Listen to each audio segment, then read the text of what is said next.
The DEA's most wanted list is supposed to represent the ultimate price on a criminal's head. When your name appears on that list, the full weight of American law enforcement is hunting you. Satellite surveillance, billions in resources, international cooperation. The promise is clear. We will find you, capture you, and bring you to justice. But for the hundreds of thousands of victims in these cases, the greatest threat didn't come from the DEA's inability to catch these men fast enough. It came from the fact that catching them often made things worse. These weren't regional drug dealers. These were men who commanded armies, corrupted governments, and moved thousands of tons of cocaine across borders. And the courts made sure that promise of justice became reality for some, but not all. Some died in shootouts. Some are serving life in American supermax prisons. One walked completely free and is living in Europe right now. Today, we're covering what happened to every major cartel boss who made the DEA's most wanted list, from Pablo Escobar to the fentanyl kingpin killed just weeks ago. What you're about to hear will destroy any illusion that capturing these men stops the drug trade. Every arrest created a power vacuum. Every power vacuum triggered a war. Case 1. Pablo Escobar. On December 2nd, 1993, one day after his 44th birthday, Pablo Escobar made a phone call that would kill him. He called his 15-year-old son, Juan Pablo, from a safe house in Medellin. The family was in hiding in Bogotá, essentially prisoners. Escobar told his son everything would be okay, that they would be together soon. He had been running for 16 months since escaping from the prison he built for himself. The Medellin cartel, that once controlled 80% of the world's cocaine supply, had collapsed. Everyone around him was dead or arrested.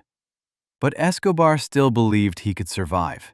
He had escaped before. Within hours of that phone call, he would be dead on a rooftop with a bullet through his ear. Over 25,000 people would attend his funeral. Pablo Emilio Escobar Gaviria was born on December 1, 1949, in Rio Negro, Colombia. He grew up poor in Envigado, a suburb of Medellin. He started with petty crime, stealing tombstones and reselling them, car theft. His first arrest came in 1974. By his early 20s, he had moved into kidnapping wealthy businessmen for ransom. Then he discovered cocaine. In 1976, he murdered an established trafficker named Fabio Restrepo and absorbed his operation. That same year, he co-founded the Medellin Cartel with the Ochoa brothers, Carlos Later, and his cousin, Gustavo Gaviria. Within 5 years, Escobar was shipping 70 to 80 tons of cocaine into the United States every month. Forbes listed him on its billionaires list for 7 consecutive years, with a peak net worth between $25 billion and $30 billion. He spent $2,500 monthly just on rubber bands to bundle cash. His brother Roberto estimated they lost $2.1 billion annually to rats eating money, water damage, and warehouse fires. But Escobar wanted more than wealth. He wanted legitimacy. In 1982, he was elected to Colombia's Chamber of Representatives. He built housing for the poor. He sponsored soccer teams. People called him El Patrón. Everything changed when Colombia began extraditing traffickers to the United States. Escobar's response was, plata o plomo, silver or lead, bribes or bullets. He placed a $100 bounty on every police officer killed and $300,000 on every DEA agent. On August 18, 1989, his sicarios murdered presidential candidate Luis Carlos Galán at a campaign rally. 3 months later, they bombed Avianca Flight 203, killing all 107 people aboard, plus 3 on the ground. 2 Americans died. On December 6, 1989, a truck bomb destroyed the DAS headquarters in Bogotá, killing 63 and wounding over 600. Escobar had declared war on Colombia, and Colombia was losing. The government made him an offer in 1991. Surrender and design your own prison. No extradition. On June 19, 1991, Escobar walked into La Catedral, a mountaintop facility he built with a nightclub, jacuzzi, and soccer pitch. He ran his empire from inside. Then, in July 1992, he tortured and murdered 2 associates inside the prison for allegedly stealing from him. When the government ordered 4,000 soldiers to transfer him to a real prison on July 22, 1992, Escobar escaped through a pre-built tunnel. He had served 13 months. The manhunt involved Search Block, a 600-man Colombian police unit, plus Delta Force and Navy SEAL advisors, CIA and DEA intelligence, and Los Pepes, a vigilante death squad that assassinated over 300 of Escobar's associates. He kept moving between safe houses, never staying more than a few days. He stopped using phones because he knew surveillance could track him.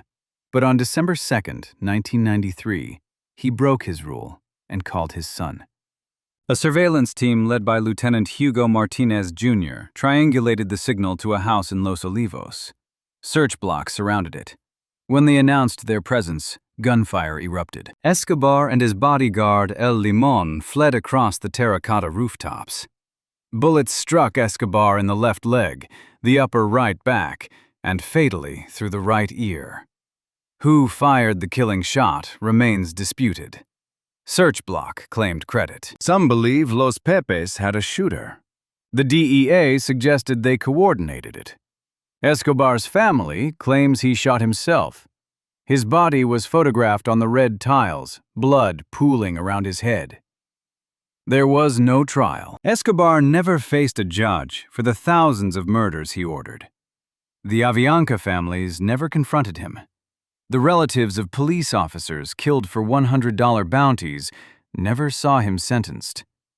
Justice was delivered by a bullet. Over 25,000 mourners attended his funeral. Within months, Medellin's murder rate dropped 80%. The Medellin cartel dissolved, but the cocaine trade simply transferred to the Cali cartel, who had been quietly waiting. Pablo Escobar was dead at 44.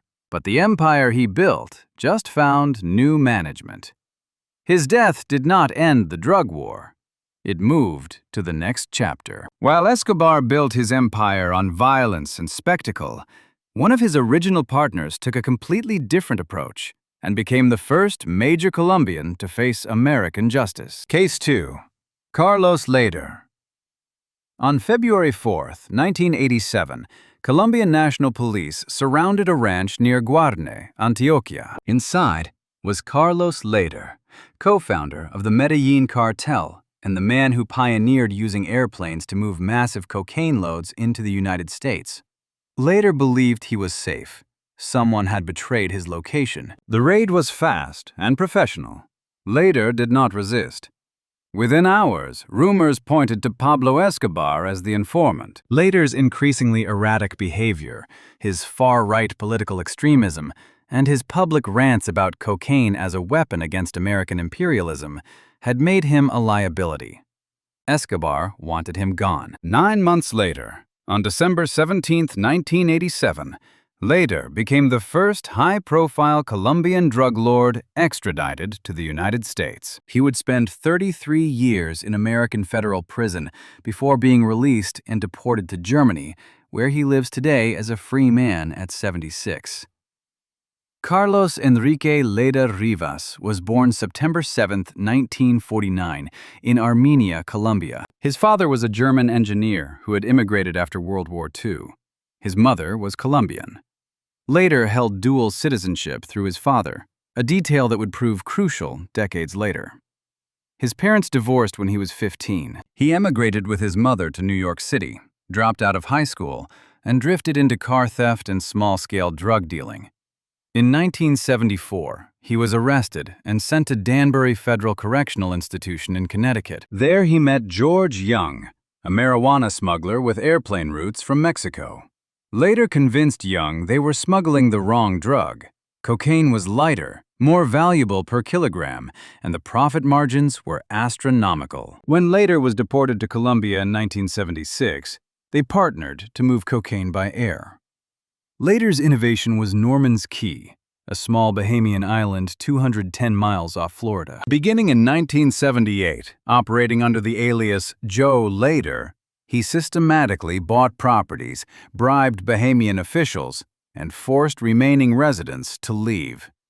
By 1979, Norman's Key was essentially a private cocaine airport. His operation built a 1-kilometer paved airstrip and a refrigerated warehouse. Planes flew from Colombia to Norman's Key, refueled, then jumped to abandoned airstrips in Florida, Georgia, and the Carolinas. At its peak, the operation moved approximately $300 million worth of cocaine annually. Later personally made around $2.5 billion. But the operation was too visible. Tourists occasionally landed by mistake. American pressure on the Bahamas increased. DEA surveillance planes photographed from above. By 1982, the Bahamas shut it down. Later returned to Colombia and bought a massive estate where he built a golden statue of John Lennon. Then Later's behavior became truly bizarre. He founded the Movimiento Cívico Latino Nacional, an ultra-nationalist, anti-extradition party with neo-Nazi overtones. He gave public speeches, simultaneously praising Adolf Hitler and John Lennon, calling cocaine smuggling revolutionary warfare against American imperialism. He purchased a newspaper to publish manifestos attacking the United States and Colombian cooperation with American drug enforcement. The party actually won 3 congressional seats. Later genuinely believed he was leading a political movement. Escobar saw him differently. Later was drawing too much attention, making the entire cartel look unstable, provoking the Americans to increase pressure. Escobar made the decision quietly. Later had to go. The tip to Colombian police on February 4, 1987, almost certainly came from inside the Medellin cartel. Later was arrested and transferred to Bogotá under heavy guard. The Colombian government, under enormous American pressure, made the unprecedented decision to extradite him. On December 17, 1987, Later was placed on a plane to Jacksonville, Florida. He became the first major Colombian trafficker handed over to American authorities. His 7-month trial required security never before seen in an American courtroom. U.S. Marshals deployed submachine guns inside the building, snipers positioned on rooftops. A special holding cell was constructed because authorities feared escape attempts. Later had threatened to kill 1 federal judge per week if convicted. The prosecution presented overwhelming evidence. Witnesses described Norman's Key operations in precise detail. Financial records traced billions through shell companies. Pilots testified about flying cocaine loads. On May 13, 1988, the jury found him guilty on all 11 counts. On July 20, 1988, Judge Howell Melton sentenced Carlos Later to life without the possibility of parole, plus 120 years. The sentence is often reported as life plus 135 years, though court documents listed as life plus 120. Either way, the message was clear. Later would die in an American federal prison. He was sent to USP Marion, Illinois, one of the most secure facilities in the system. For years, he remained silent. Then, in 1991, prosecutors offered a deal. Testify against Manuel Noriega, the Panamanian dictator who had been laundering cartel money, and get a reduction. Later agreed. He became the star witness at Noriega's Miami trial. In exchange for detailed testimony, his sentence was reduced from life plus 120 years to 55 years. He was transferred to a witness protection unit and disappeared from public view. 33 years later, on June 15, 2020, Carlos Later was released. He was 70 years old, reportedly suffering from prostate cancer. 2 U.S. officials escorted him on a commercial flight from New York to Frankfurt. Germany accepted him based on his citizenship. He was free. In March 2025, Leder flew from Germany to Colombia. When he landed at Bogotá's El Dorado airport, Colombian authorities arrested him on an outstanding 1996 arms warrant. But 3 weeks later, on March 31, 2025, a judge ruled the sentence had expired under statute of limitations. Leder was released again. He had published a 2024 autobiography titled Life and Death of the Medellin Cartel. Today, Carlos Leder lives between Germany and Colombia at 76 years old. He walks free after serving 33 years for helping build the most violent criminal empire in history and smuggling billions in cocaine into the United States. The families of those killed by the drugs he moved never received closure. The communities destroyed by crack cocaine never saw justice beyond his imprisonment. Leder served his time under American law and was released according to his sentence. That is the outcome. He is free, and the drug trade he helped pioneer continues without him. Before we move on to the next case, make sure to subscribe if you're finding these stories as disturbing as I am. It helps us keep covering the cases that most channels won't touch. While Leder eventually cooperated and walked free, the brothers who ran the rival Cali Cartel built an empire so sophisticated that the DEA called it the most powerful crime syndicate they had ever known. Case 3. Gilberto Rodríguez Orejuela. On June 9, 1995, approximately 150 Colombian agents surrounded a house in the upscale Ciudad Jardín district of Cali, Colombia. Inside was Gilberto Rodríguez Orejuela, co-founder of the Cali Cartel and the man the DEA called the chess player for his strategic brilliance. Gilberto had built an empire that controlled 80% of cocaine supplied to the United States after Pablo Escobar's death. His cartel operated like a Fortune 500 company, with corporate structure, employee benefits, and a sophisticated intelligence division that rivaled government agencies. He owned over 400 pharmacies across Colombia, a radio network, and a professional soccer club. He lived quietly in a mansion, avoided violence when possible, and believed his low profile would protect him. The agents moved in from multiple directions. They searched room by room. Finally, they found him hiding in a secret compartment behind a television unit in his bedroom. When they pulled him out, Gilberto raised his hands and spoke calmly. "Don't kill me! I'm a man of peace!" He would spend the next 27 years in prison, first in Colombia, then extradited to the United States, before dying of lymphoma at age 83 in a North Carolina federal prison in 2022. Gilberto José Rodríguez Orejuela was born January 30, 1939, in Mariquita, Colombia. His father was a painter. The family was working class. Gilberto left high school at 15 and got a job as a clerk at a pharmacy. He was good with numbers and organization. By age 25, he managed the pharmacy, then opened his own. He entered Cali's criminal underworld through a kidnapping gang in the early 1970s. He met his brother, Miguel Rodríguez Orejuela, José Santa Cruz Londoño, and Helmer Pacho Herrera. Together, they organized trafficking gangs into what became the Cali Cartel. Unlike Pablo Escobar's Medellin Cartel, which used spectacular violence and public confrontation, the Cali Cartel operated as Escobar's strategic opposite. Low profile, minimal unnecessary violence, sophisticated cell structure modeled on intelligence agencies. The DEA nicknamed their intelligence division the Cali KGB because of its capabilities. The Cali Cartel ran an IBM AS/400 mainframe computer with data mining software. They illegally purchased phone records from Colombian telecom companies. They maintained 24-hour wiretapping capabilities on thousands of phone lines. They could trace nearly any call in Colombia within minutes. Through this system, they identified and assassinated over a dozen informants before those informants could provide information to authorities. DEA. Chief Thomas Constantine called the Cali Cartel the biggest, most powerful crime syndicate we've ever known.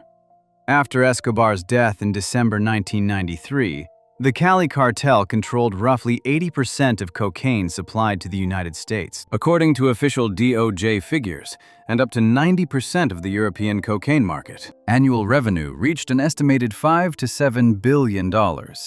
They smuggled over 200,000 kilograms of cocaine into the United States, concealed in concrete posts, ceramic tiles, frozen vegetable boxes, and chlorine gas cylinders. Their legitimate business empire included Drogas La Rebaja, a chain of over 400 pharmacies that became Colombia's largest drugstore chain, pharmaceutical laboratories, cattle ranches, a radio network, and the América de Cali soccer club. But the Cali Cartel made a catastrophic mistake in 1994.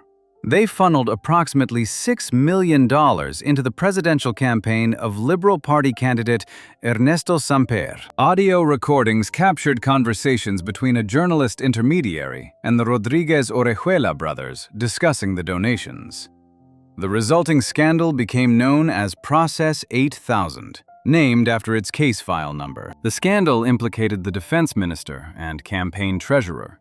President Samper claimed he knew nothing about the cartel money, but the United States revoked his visa and decertified Colombia for failures in drug cooperation. The scandal brought intense pressure on the Colombian government to act. On June 9, 1995, agents raided the Ciudad Jardín house. Gilberto was found in his hiding spot and arrested without resistance. His brother Miguel was captured 2 months later, in August 1995, unaware that his own intelligence chief, Jorge Salcedo, had betrayed his location to authorities. Both brothers received 15-year Colombian sentences. But they continued running the cartel from prison, using smuggled cell phones, corrupt guards, and complicit lawyers. In December 2004, both were extradited to the United States. On September 26, 2006, both pleaded guilty in Miami federal court and received 30-year sentences. They were ordered to forfeit $2.1 billion in assets. Attorney General Alberto Gonzalez declared, "These guilty pleas deal a final and fatal blow to the Cali Cartel." Gilberto Rodriguez Orejuela was sent to FCI Butner in North Carolina. He would never leave. As he aged into his 70s and then his 80s, his health deteriorated. He developed lymphoma, a cancer of the lymphatic system. Prison medical facilities treated him, but the cancer progressed. On May 31, 2022, at 6:54 in the morning, Gilberto Rodriguez Orejuela died at FCI Butner. He was 83 years old. He had been in custody, either in Colombian or American prisons, for 27 years. His brother Miguel remains imprisoned in the United States, now in his 80s, serving the remainder of his 30-year sentence. There was no funeral attended by thousands like Pablo Escobar received. No public mourning. Gilberto Rodriguez Orejuela died quietly in a prison hospital bed, far from the mansion in Ciudad Jardín where he had lived like a corporate executive, far from the pharmacies and businesses he had built as fronts, far from the soccer stadium where América de Cali had played while he secretly owned the team. The families of the Americans who died from cocaine overdoses never confronted him in court.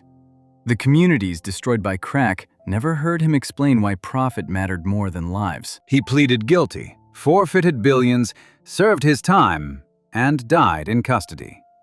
The Cali Cartel he built dissolved into competing factions, but the cocaine route from Colombia through Mexico to the United States that he helped perfect continues to operate. Gilberto Rodriguez Orejuela is dead, but the sophisticated trafficking networks he pioneered remain the template cartels still use today. While the Cali Cartel operated with corporate precision and avoided killing American agents, the next man on the list committed the murder that changed the DEA forever and spent 28 years in prison before a judge controversially set him free.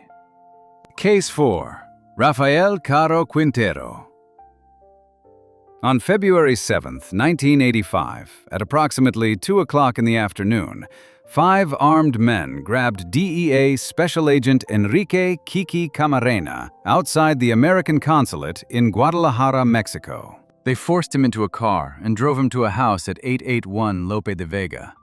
The house was owned by Rafael Caro Quintero, co-founder of the Guadalajara Cartel. Camarena had been stationed in Guadalajara since 1981, developing intelligence on marijuana and cocaine operations. His work had led to a massive raid in 1984 on Rancho Buffalo, a 2,500-acre marijuana plantation in Chihuahua, with an estimated annual production value of $8 billion. It was described as the largest drug seizure ever at that time. Caro Quintero blamed Camarena personally for destroying his operation. Now Camarena was in a room with no windows, tied to a chair, surrounded by men who wanted revenge. What happened over the next 30 hours would become the DEA's worst nightmare and launch the largest homicide investigation in the agency's history. 37 years later, on July 15, 2022, Caro Quintero would be recaptured in the mountains of Sinaloa. On February 28, 2025, he was arraigned in Brooklyn Federal Court, wearing the handcuffs that once belonged to Agent Camarena. He is 73 years old and faces potential life imprisonment or the death penalty. Rafael Caro Quintero was born October 24, 1952, in La Noria, Badiraguato, Sinaloa, the same mountain region that produced El Chapo and El Mayo Zambada. He co-founded the Guadalajara Cartel in the late 1970s with Miguel Ángel Félix Gallardo and Ernesto Fonseca Carrillo. The organization shipped massive quantities of marijuana, heroin, and cocaine to the United States. Caro Quintero's crown jewel was Rancho Buffalo, the 2,500-acre marijuana plantation that employed thousands of workers and produced marijuana worth billions annually. Agent Camarena spent months developing intelligence on the operation. In 1984, Mexican authorities, acting on Camarena's information, raided Rancho Buffalo. They found fields stretching for miles. They seized thousands of tons of marijuana. They arrested workers. The financial loss to Caro Quintero was catastrophic. He wanted someone to pay. On February 7, 1985, the 5 men threw Camarena into a car outside the consulate in broad daylight. They took him to 881 Lope de Vega. They also kidnapped DEA pilot Alfredo Zavala Avelar that same day. In the house, Camarena was tied to a chair. What followed was torture that lasted over 30 hours. His skull was punctured with a piece of rebar. His jaw was crushed. His nose was broken. His cheekbones were shattered. His windpipe was crushed. A physician was allegedly brought in to inject Camarena with stimulants to keep him conscious so the torture could continue. The entire session was audio recorded. Those recordings were later recovered and became evidence. On March 5, 1985, Camarena's body and Zavala's body were found wrapped in plastic bags approximately 60 miles from Guadalajara. Both had been beaten to death. The DEA response was immediate and overwhelming. They launched Operation Leyenda, the largest homicide investigation in DEA history. President Reagan ordered the U.S.-Mexico border essentially shut down to pressure Mexico into action. The Mexican government, embarrassed and under intense American pressure, began hunting everyone connected to the murder. Caro Quintero fled Mexico on March 9, 1985, bribing his way out of Guadalajara's airport with $300,000. He flew to Costa Rica. On April 4, 1985, he was captured in Alajuela, Costa Rica, and immediately extradited back to Mexico. He was tried, convicted, and sentenced to 40 years in prison for the murders of Camarena and Zavala. Caro Quintero served 28 years in Mexican prisons. Then, in the early morning hours of August 9, 2013, something extraordinary happened. A Jalisco state court ordered his immediate release. The court ruled that Caro Quintero had been improperly tried in federal court for what were technically state-level crimes under Mexican law. Prison guards opened his cell. Caro Quintero walked out a free man. The United States State Department immediately responded with a $5 million reward for information leading to his capture. That reward was later raised to $20 million, the highest among all FBI most wanted fugitives. In November 2013, the Mexican Supreme Court overturned the release ruling by a 4-1 vote, declaring that Caro Quintero should not have been released and should be returned to custody immediately. But by then, Caro Quintero had vanished into the mountains. He spent the next 9 years rebuilding his drug trafficking operation as the Caborca Cartel in Sonora. On April 12, 2018, he was placed on the FBI's 10 most wanted fugitives list. On July 15, 2022, Mexican Marines acting on intelligence tracked him to San Simon, a small town in Chua, Sinaloa. They surrounded the area. A Navy dog found Caro Quintero hiding in brush. He was captured without resistance. 14 Marines died when their helicopter crashed during the operation. On February 27, 2025, Caro Quintero was expelled from Mexico to the United States as part of a mass transfer of 29 prisoners, likely the largest single extradition in U.S.-Mexico history. The next day, February 28, 2025, he was arraigned at Brooklyn Federal Court, the same courtroom where El Chapo had been convicted. U.S. Marshals placed him in handcuffs that once belonged to Kiki Camarena. He pleaded not guilty to charges including leading a continuing criminal enterprise involving murder conspiracy. Rafael Caro Quintero sits in the Metropolitan Detention Center in Brooklyn awaiting trial.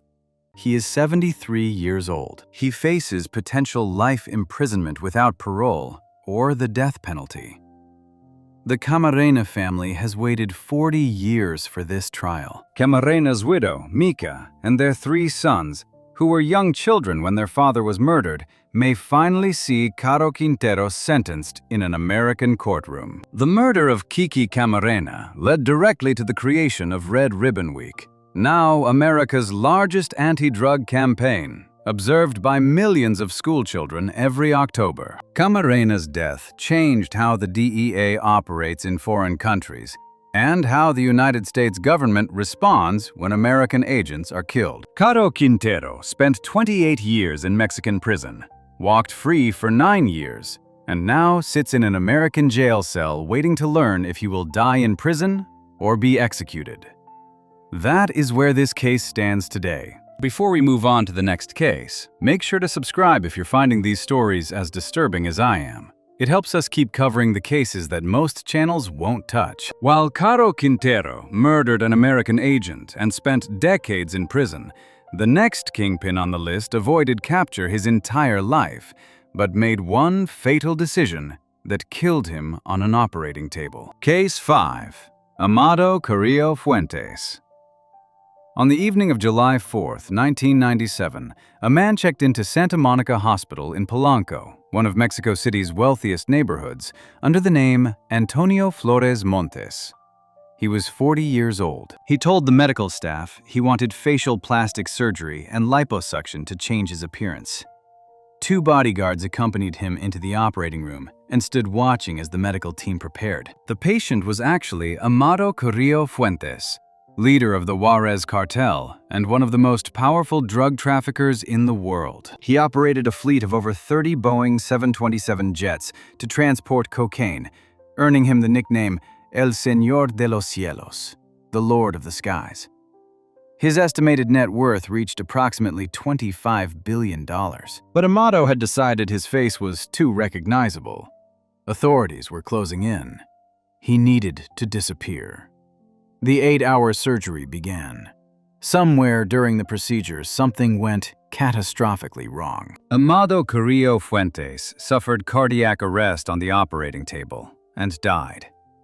4 months later, the 3 surgeons who performed the operation were found murdered, their bodies stuffed into steel drums filled with concrete. Amado Carrillo Fuentes was born December 17, 1956, in Guamuchilito, Navolato, Sinaloa. He was the nephew of Ernesto Fonseca Carrillo, known as Don Neto, one of the Guadalajara cartel co-founders alongside Rafael Caro Quintero. Amado learned trafficking directly from his uncle.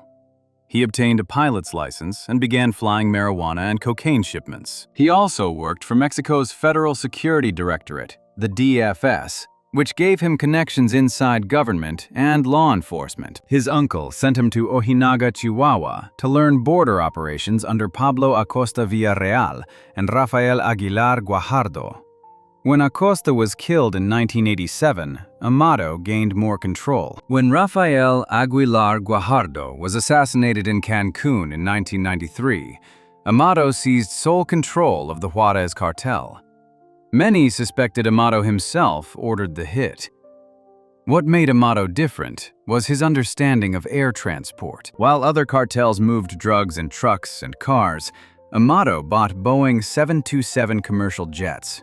He operated a fleet of over 30 large aircraft, and some sources claim 60 or more total. He flew these jets from Colombia, picking up massive cocaine loads directly from the Cali cartel, then flew them to Mexico, where the cocaine was broken down and smuggled across the U.S. border through Juarez, El Paso. He could move 4 times more cocaine than any other trafficker. The Washington Post described him as a low-profile kingpin who behaved like a businessman.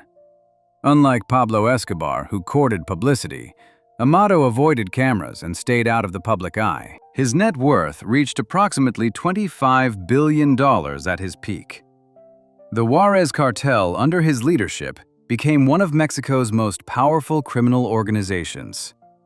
By 1997, pressure was mounting. The Mexican government, under American pressure, was targeting major traffickers. Amado's photograph was circulated to law enforcement. He decided he needed to change his appearance completely. On July 4, 1997, he checked into Santa Monica Hospital using a false name. The surgical team prepared for extensive facial plastic surgery and liposuction.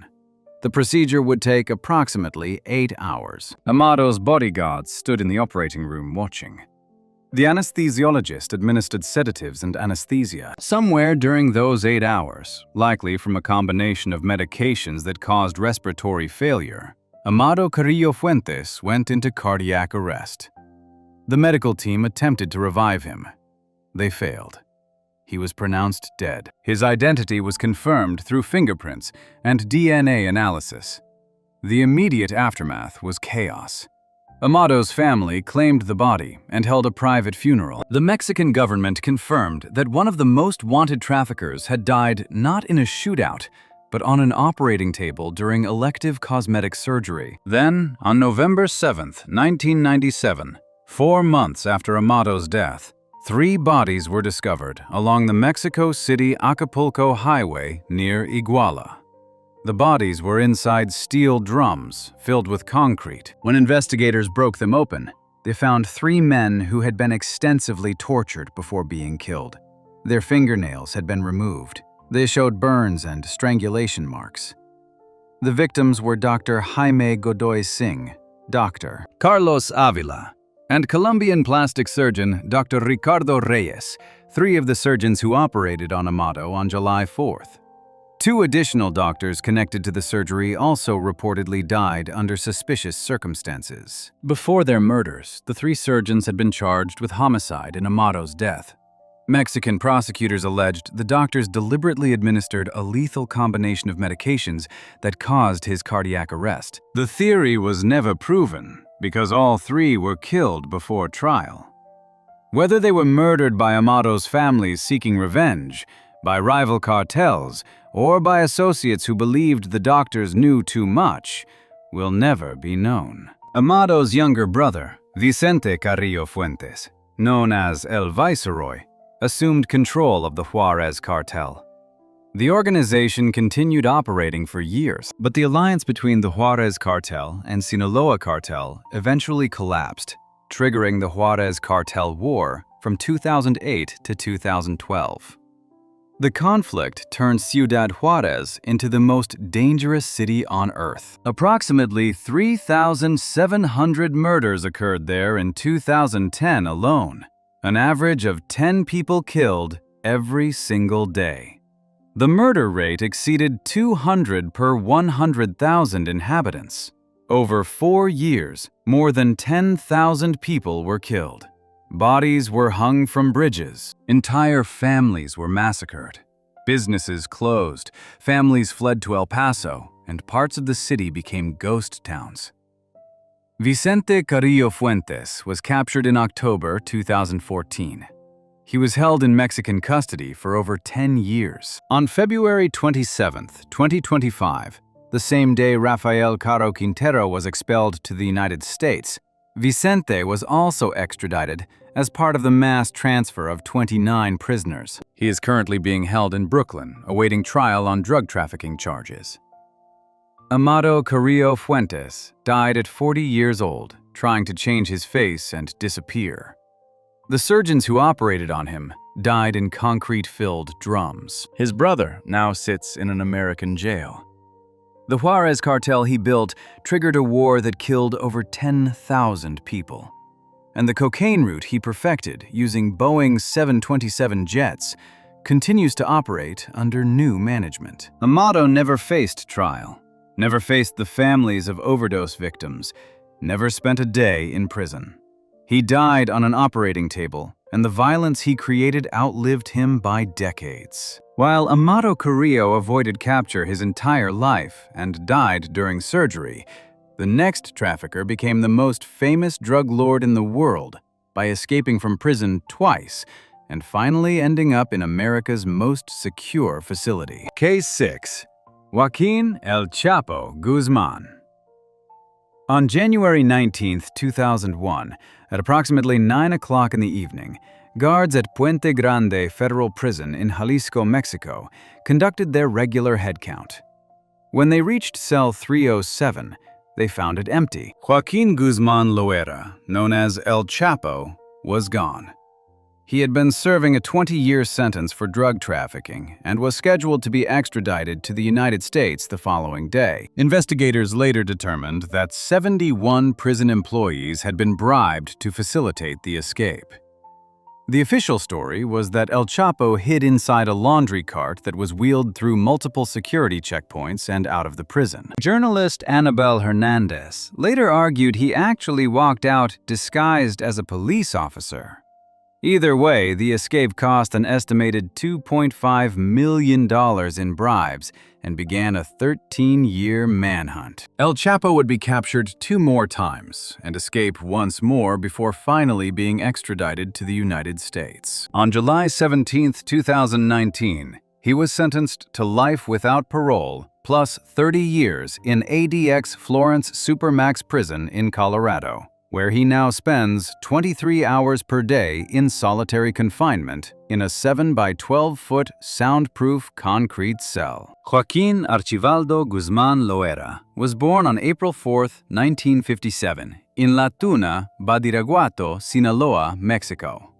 The DEA lists his birth date as December 25, 1954, a discrepancy that has never been resolved. He grew up in extreme poverty. His father cultivated marijuana and opium poppies in the mountains.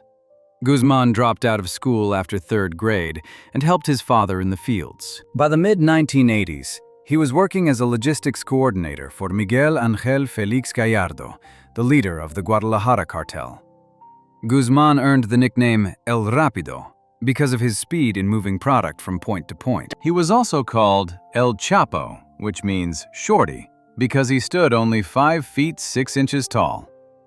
When Felix Gallardo was arrested in 1989, the Guadalajara cartel fractured into multiple organizations. Guzman co-founded the Sinaloa cartel alongside Ismael El Mayo Zambada, Héctor Luis Palma Salazar, and Ignacio Coronel Villarreal. Under El Chapo's leadership, the Sinaloa cartel expanded into approximately 50 countries, with distribution cells in every major American city: Arizona, Atlanta, Chicago, Los Angeles, Miami, New York. Guzman pioneered the use of long-range, cross-border tunnels equipped with lighting, ventilation, and rail systems.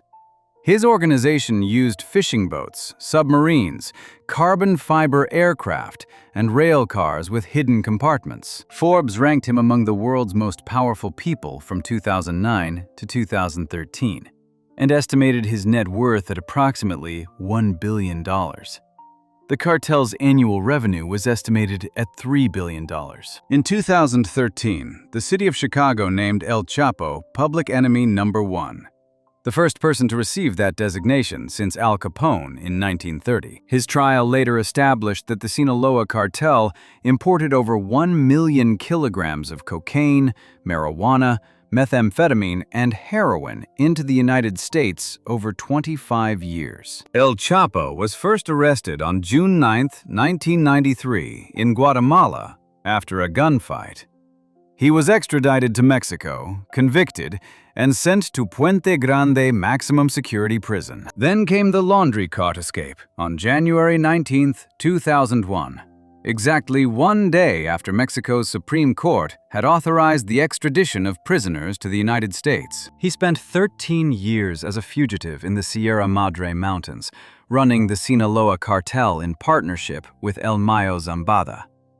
His second capture came on February 22, 2014. 30 to 40 Mexican Marines, supported by DEA agents, U.S. Marshals, and DHS, raided apartment 401 at the Hotel Miramar in Mazatlan at 6:40 in the morning. El Chapo was found with his wife Emma Coronel and their twin daughters. He surrendered without firing a shot. He was sent to Altiplano Maximum Security Prison. On July 11, 2015, he engineered the most audacious prison escape in Mexican history. A GPS-enabled smartwatch smuggled into the prison allowed his associates to map his cell's exact coordinates. Through a 20 by 20-inch hole cut into his shower floor, he descended 33 feet into a mile-long tunnel equipped with lighting, ventilation, and a motorcycle mounted on rails. Guards took 18 minutes to check his cell after he disappeared. His final capture came on January 8, 2016, during Operation Black Swan in Los Mochis, Sinaloa. 17 Marines raided a safe house. 5 of Guzman's guards were killed. He escaped through another tunnel, but was intercepted by federal police 20 kilometers away. He attempted to bribe the officers. He warned them, "You are all going to die." On January 19, 2017, exactly 16 years after his first escape, El Chapo was extradited to the United States. His trial in Brooklyn Federal Court began November 5, 2018, and lasted 12 weeks. 14 cooperating witnesses testified about murders, torture, bribery, and the cartel's operations. On February 12, 2019, the jury found him guilty on all 10 counts. On July 17, 2019, Judge Brian Cogan sentenced Joaquin Guzman Loera to life imprisonment plus 30 years and ordered him to forfeit $12.6 billion. 2 days later, he arrived at ADX Florence in Colorado. He is held in Range 13, a special 4-cell wing. The only other known occupant is Ramzi Youssef, convicted in the 1993 World Trade Center bombing. El Chapo's cell measures 7 feet by 12 feet. It has a 4-inch window with a view of sky. He spends 23 hours per day in isolation under special administrative measures. He has written letters complaining the conditions are pushing him toward insanity. His sons, known as Los Chapitos, expanded the Sinaloa cartel into industrial fentanyl manufacturing. Son Ovidio was arrested January 5, 2023, and extradited to the United States in September 2023. Son Joaquin Guzman Lopez pleaded guilty December 1, 2025. Wife Emma Coronel was arrested in February 2021, sentenced to 3 years, and released early in September 2023. El Chapo will never leave ADX Florence.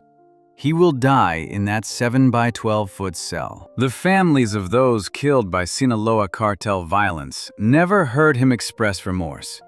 He sits in silence in America's supermax, and the cartel he built continues operating under his son's control. Before we move on to the next case, make sure to subscribe if you're finding these stories as disturbing as I am. It helps us keep covering the cases that most channels won't touch. While El Chapo became famous through his escapes and now sits in isolation, his partner ran the Sinaloa cartel for over 50 years without spending a single day in prison, until one of El Chapo's sons lured him onto a plane. Case 7. Ismael El Mayo Zambada.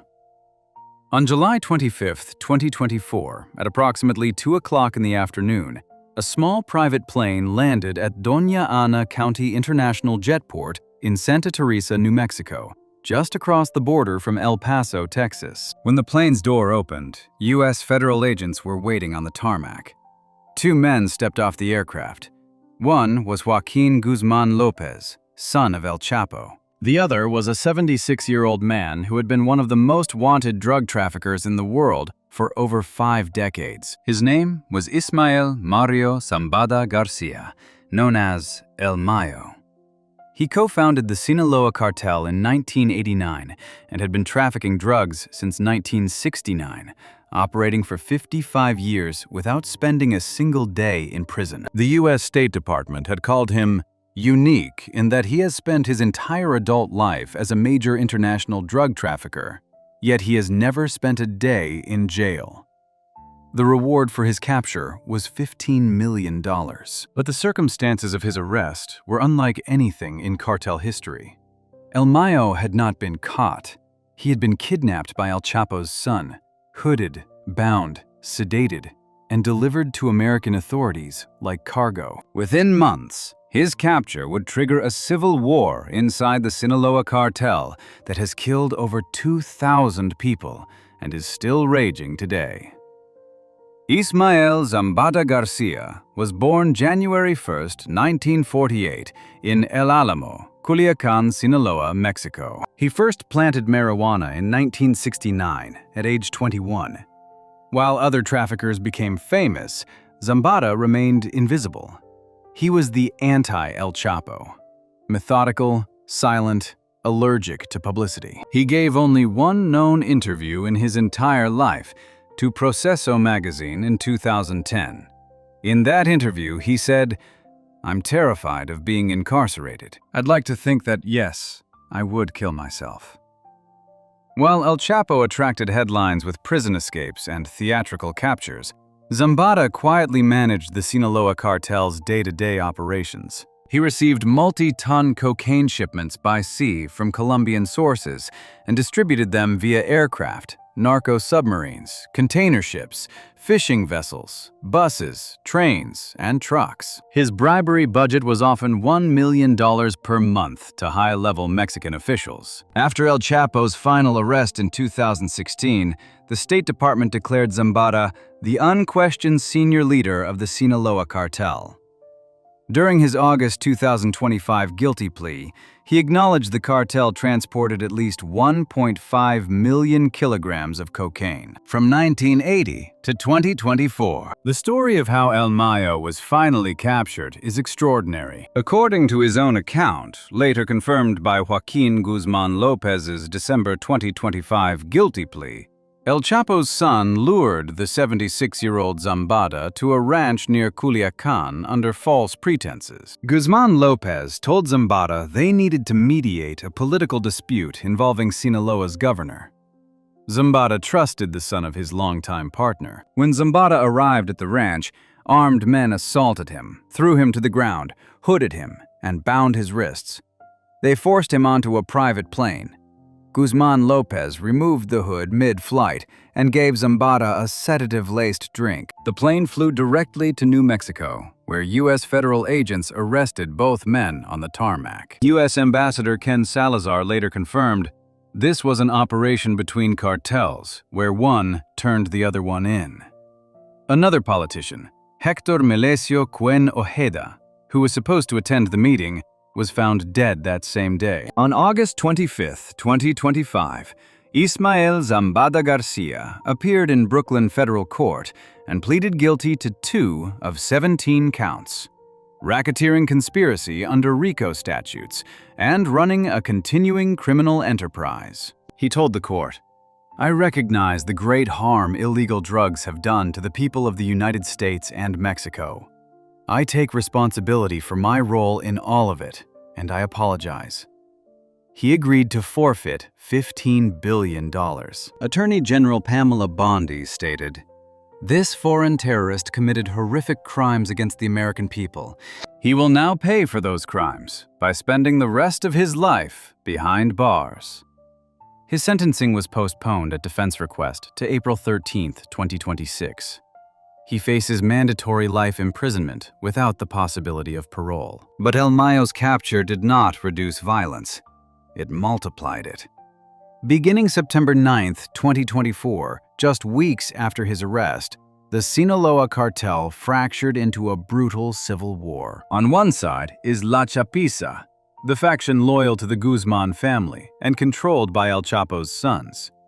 On the other side is La Maíza, the faction loyal to Zambada. Since September 2024, Sinaloa has recorded over 2,197 homicides and 2,133 kidnappings.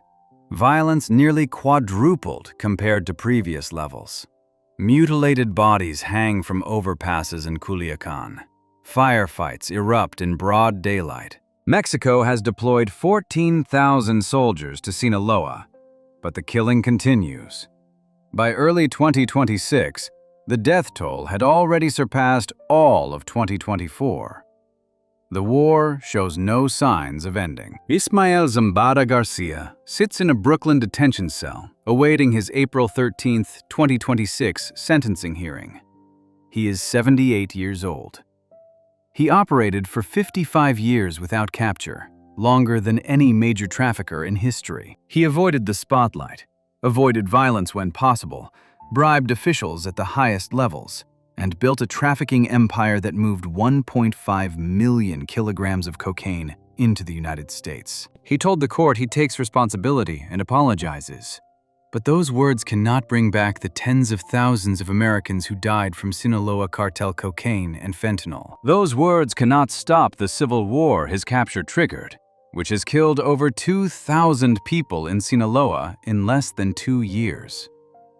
On April 13, 2026, a federal judge will formally sentence him to life imprisonment. He will be transferred to a maximum security federal prison where he will die. The Sinaloa cartel he helped build continues operating, now split between 2 warring factions, each claiming to be his rightful successor. El Mayo avoided prison for 55 years, but his capture did not weaken the cartel.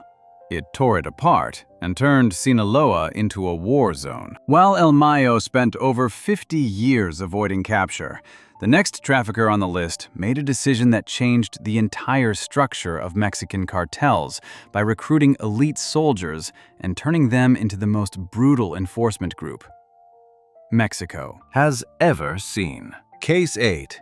Osiel Cárdenas Guillén.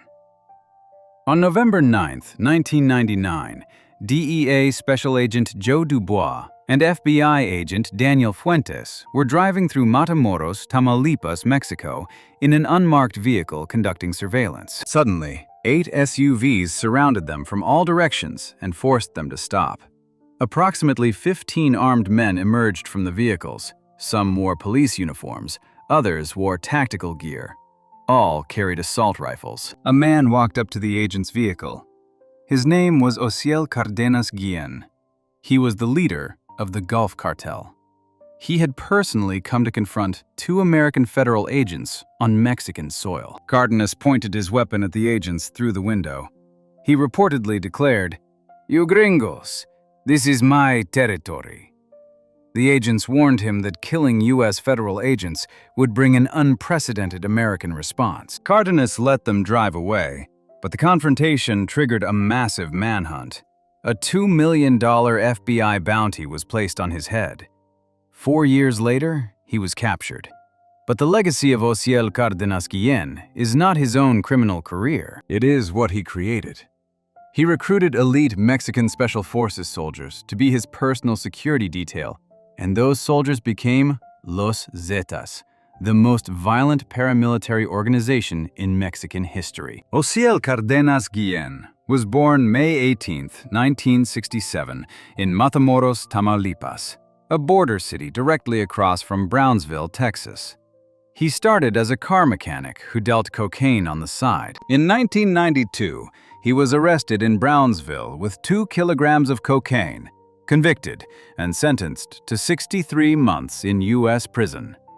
He was later transferred to Mexico. When Gulf Cartel leader Juan Garcia Abrego was arrested and extradited to the United States in 1996, a power vacuum opened.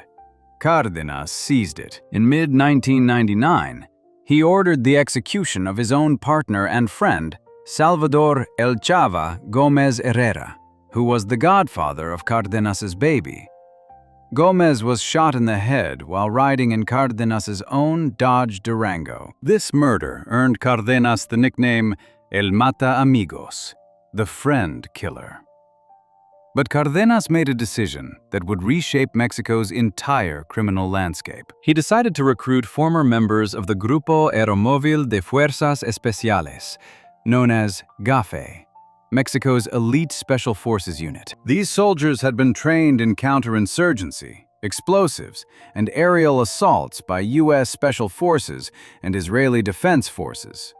The key recruit was Arturo Guzmán de Sena, known as Z1, who defected from the military in 1997 and recruited at least 31 additional deserters. Originally hired as Cárdenas's personal security detail, Los Zetas evolved into a full paramilitary enforcement arm capable of kidnapping, extortion, protection rackets, and executing rivals, often with grotesque savagery, as one U.S. law enforcement official described it. That same official later observed, "The Gulf Cartel created the lion, but now the lion has wised up and controls the handler."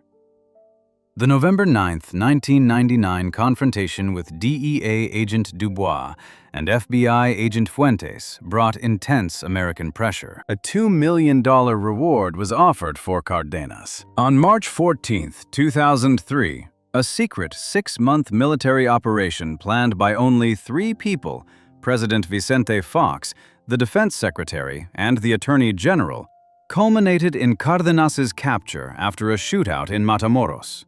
But even from prison, Cárdenas continued running the Gulf Cartel for years, using handwritten notes, smuggled cell phones, and complicit lawyers. On January 19, 2007, he was extradited to the United States. He pleaded guilty in Houston federal court. On February 24, 2010, he was sentenced to 25 years and ordered to forfeit $50 million.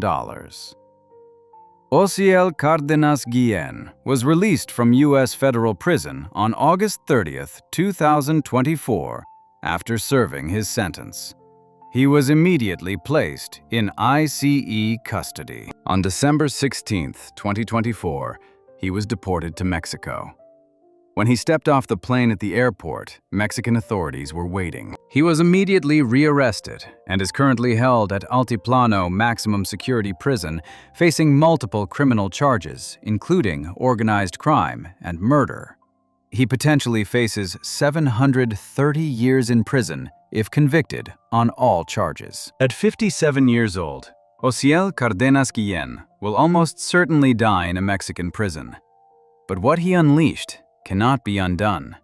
After his arrest and extradition, Los Zetas became increasingly independent. Under Heriberto Lascano, known as Z3, they split from the Gulf Cartel in early 2010, igniting one of Mexico's bloodiest wars across Tamaulipas, Nuevo León, and Veracruz.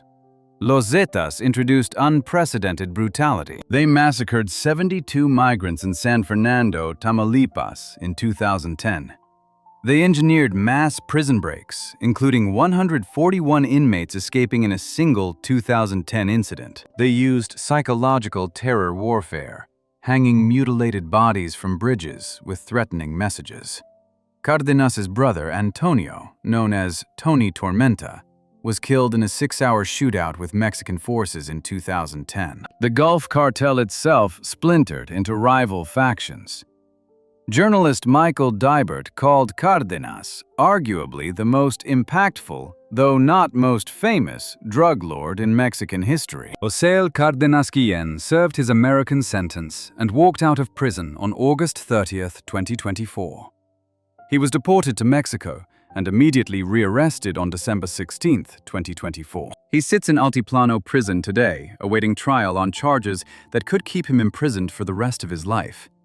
But his true sentence is what he created. Los Zetas became an independent, ultra-violent organization that has killed tens of thousands. The model of recruiting elite soldiers was copied by other cartels. The militarization of Mexican organized crime traces directly back to José Cárdenas Guillén's decision in the late 1990s to hire special forces deserters. He is in prison, but the violence he pioneered continues across Mexico every single day. Before we move on to the next case, make sure to subscribe if you're finding these stories as disturbing as I am.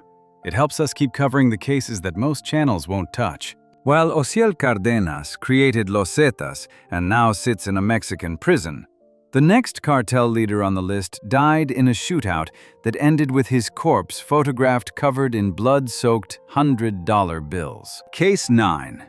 Arturo Beltrán Leiva.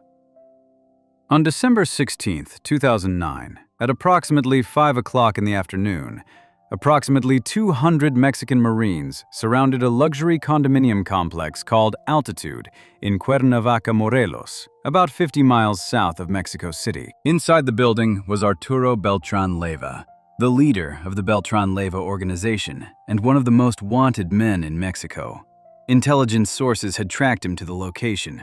The Marines had secretly evacuated residents from the building. 2 military helicopters circled overhead. 2 small army tanks were positioned outside. When the Marines announced their presence, gunfire erupted from inside the apartment. The firefight lasted approximately 90 minutes to 2 hours. Beltrán Leiva's gunmen deployed approximately 20 fragmentation grenades. The sound of automatic weapons fire echoed across the wealthy neighborhood. When the shooting finally stopped, Arturo Beltrán Leiva and 3 of his gunmen were dead. A 4th gunman committed suicide. The only Marine killed was a 30-year-old named Melquisedec Angulo Cordova. He was honored as a national hero at a December 21st military memorial. The next day, December 22nd, gunmen stormed Angulo's family home in Tabasco and murdered his mother, brother, 2 sisters, and aunt with assault rifles. The attack was attributed to Los Zetas seeking revenge. Arturo Beltrán Leiva was born September 27, 1961, in Badiraguato, Sinaloa, the same mountain region that produced Pablo Escobar, El Chapo, and El Mayo. He was the eldest of 5 brothers: Alfredo, known as El Mochomo; Hector, known as El H; Carlos, and Mario Alberto. The brothers grew up as poppy farmers in the Sinaloa hills. The Beltrán Leiva brothers served as underbosses and security chiefs for the Sinaloa cartel for years. Family intermarriages cemented the alliance between the Beltrán Leivas and the Guzmán family. Everything shattered on January 21, 2008, when brother Alfredo was arrested by Mexican military in Culiacán with $900,000 in cash. Arturo blamed El Chapo for betraying his brother's location to authorities. His retaliation was swift and devastating. He ordered the assassination of El Chapo's 22-year-old son, Edgar Guzmán López, at a Culiacán shopping center. 15 gunmen attacked with assault rifles and grenade launchers. He also ordered the murder of Federal Police Commissioner Edgar Millán Gómez. The brothers defected from the Sinaloa Cartel and allied with the Gulf Cartel and Los Zetas. The Beltran-Leyva organization operated across 11 Mexican states, plus Mexico City. They controlled airport operations in 5 major cities and infiltrated Mexico's Interpol office. A 2009 U.S. indictment charged the organization with smuggling at least 200 tons of cocaine and shipping $6 billion in cash back to Mexico. Most notoriously, Mexico's top anti-drug prosecutor, Noé Ramirez Mandujano, was arrested in November 2008 on allegations of receiving $450,000 per month from the BLO to provide intelligence on anti-drug operations. He was later acquitted in 2013 after a judge ruled the evidence was fabricated, but the allegations showed how deeply the organization had penetrated government. On December 11, 2009, Marines raided a luxury Christmas party Arturo was hosting in Cuernavaca. The party featured musicians Ramon Ayala and Los Cadetes de Linares, and over 20 prostitutes from Acapulco. Arturo escaped through a firefight. 5 days later, U.S. intelligence located him at the Altitude condominium complex. On December 16, 2009, the Marines surrounded the building. The firefight was intense. Beltran-Leyva's gunmen used approximately 20 fragmentation grenades against the Marines. When it ended, Arturo and 3 gunmen were dead. A 4th committed suicide. Marine Melquisedec Angulo Cordova was killed. He was the sole military fatality. Photographs of Arturo's body circulated, showing his pants pulled down, t-shirt rolled up, and his torso covered in blood-stained $100 bills and religious medallions. The staging was apparently done by personnel at the scene. 4 state employees were suspended. Then came the revenge. After Marine Angulo was honored at a December 21st military memorial, gunmen stormed his family's home in Tabasco on December 22, 2009, killing his mother, brother, 2 sisters, and aunt with assault rifles. Over 30 shell casings were found at the scene. The attack was attributed to Los Zetas. The family had received no special protection despite the threat being obvious. Arturo Beltran-Leyva died at 48 years old in a firefight with Mexican Marines. There was no trial, no courtroom testimony, no victim impact statements. The families of those killed by BLO cocaine never confronted him. The communities destroyed by cartel violence never saw him sentenced. Justice was delivered by bullets in a Cuernavaca apartment building. All 5 Beltran-Leyva brothers have now been captured or killed. The organization fractured into multiple violent successor groups that continue operating today. And Marine Angulo's family paid the ultimate price for his heroism, massacred in their own home while the nation was still honoring his sacrifice. Arturo Beltran-Leyva is dead, his body photographed covered in blood-soaked $100 bills. But the violence his organization pioneered continues across Mexico. While Arturo Beltran-Leyva died in 2009, the final cartel boss on this list operated for over 15 years after that, building the most powerful Mexican cartel of the current era before being killed in a military operation just weeks ago. Case 10. Nemesio El Mencho Oseguera Cervantes. On February 22, 2026, just 6 days before this script was written, Mexican military forces tracked Nemesio Oseguera Cervantes, known as El Mencho, to the Tapalpa Country Club gated development. Tapalpa, Jalisco. El Mencho was 59 years old and had been on the run for over a decade. He was the founder and leader of the Jalisco New Generation Cartel, known as CJNG. Arguably the most powerful Mexican cartel operating today. The organization operated in over 40 countries and was one of the primary architects of industrial-scale fentanyl manufacturing that has killed hundreds of thousands of Americans. The U.S. government had offered a $15 million reward for his capture, the highest reward ever placed on a drug trafficker. On that Saturday morning, Mexican Army, National Guard, Air Force, and Special Forces launched a coordinated raid. CJNG gunmen opened fire with high-caliber weapons. They hit one military helicopter and forced it to make an emergency landing. El Mencho attempted to escape into the surrounding forest with 4 bodyguards. He was critically wounded in the firefight. He died during helicopter transport toward Mexico City. The operation and subsequent retaliatory violence killed over 60 people across at least 13 Mexican states. With his son serving life in a U.S. prison, no clear successor has emerged.